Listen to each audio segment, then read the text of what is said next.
So then the priest asked again another time. He wanted to go back to the masjid again. He went, this is middle of July, 1991. He went to the masjid with him again. And by the way, this masjid, Sheikh Mohammed Jabali knows it very well, is on Medina Drive in Arlington, Texas.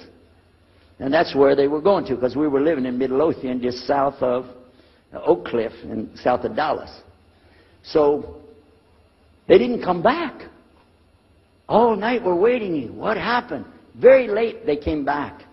And when he came in, I looked. There's Muhammad. I recognized him. Who's the guy with him, though? He's wearing a white jalabiyah, white dress like this. He has a white pillbox cap on his head.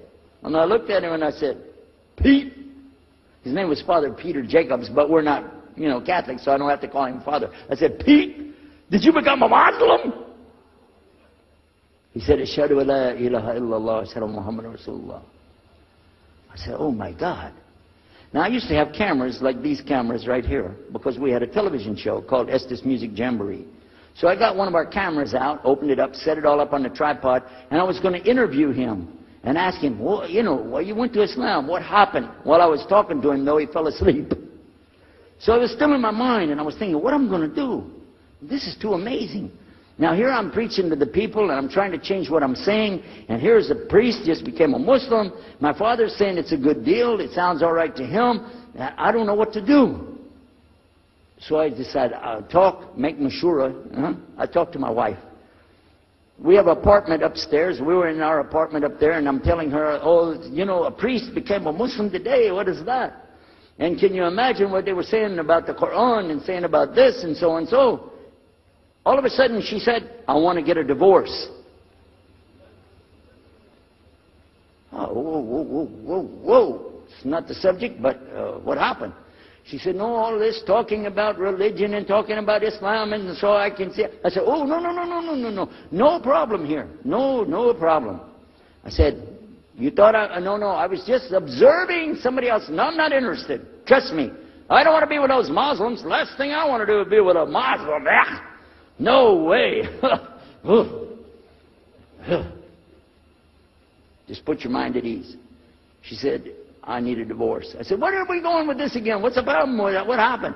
She said, a Muslim can't be married to a Christian. I said, what? No, wait a minute. Hold on. I don't look at me. I'm telling you, I swear, I don't want to be a Muslim. Okay? And even if I did, don't you remember what he said? A Muslim man could be married to a Christian woman. It's not a problem. But I'm not saying I won't do. I'm just saying it's not a problem. She said, that is the problem. A Muslim woman can't be married to a Christian man. I want to be a Muslim, so I need a divorce.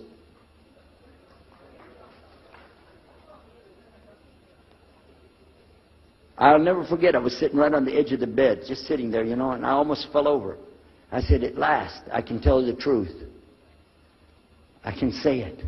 I didn't realize that she liked the idea. I was afraid. I said, okay, the good news is, I too want to be a Muslim. You know what she said?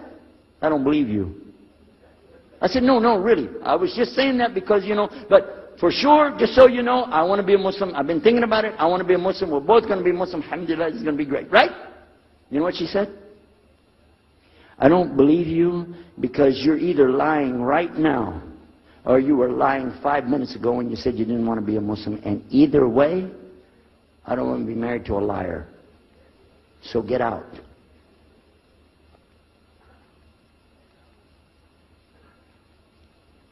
So I started leaving. I'm walking down the stairs of the apartment. I'm down to my father's part. I said, wait a minute. Where am I going to go?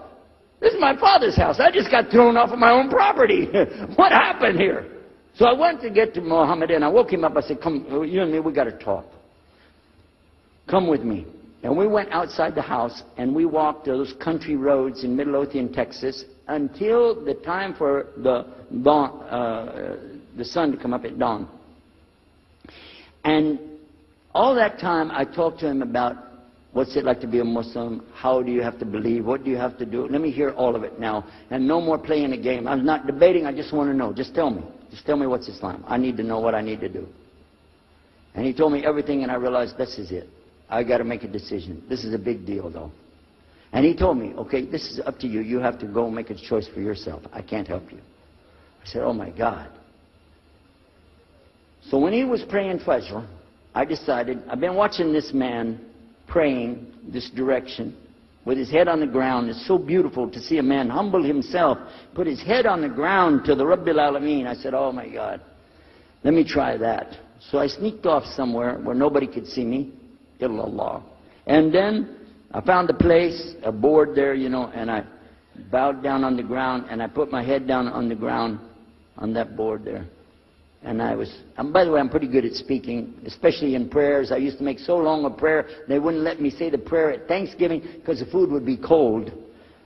Okay? So, but I put my head on the ground, and only these words came, no more words, just this. Oh God, guide me. That's it. And I was thinking, oh, I got to say more than that. Nothing.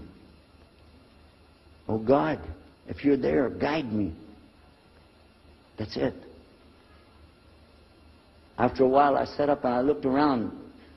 There wasn't any fancy rainbow. It wasn't birds flying around. There was no big signs from above. There was no music, angels, harps, nothing like this. It was just a cloudy day in Texas. But inside, I could realize I had to make some changes. To me, that's what I need to do. There's the problem. It's inside of me. Within a few minutes, it became clear what I needed to do, and I had to develop an idea of how to pull this off.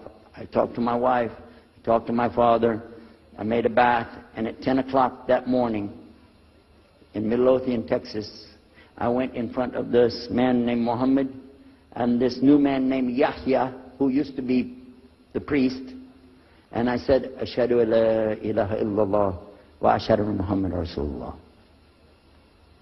Immediately after that, my wife did her shahada. Ashhadu an la ilaha illallah, ashhadu anna Muhammad Rasulullah.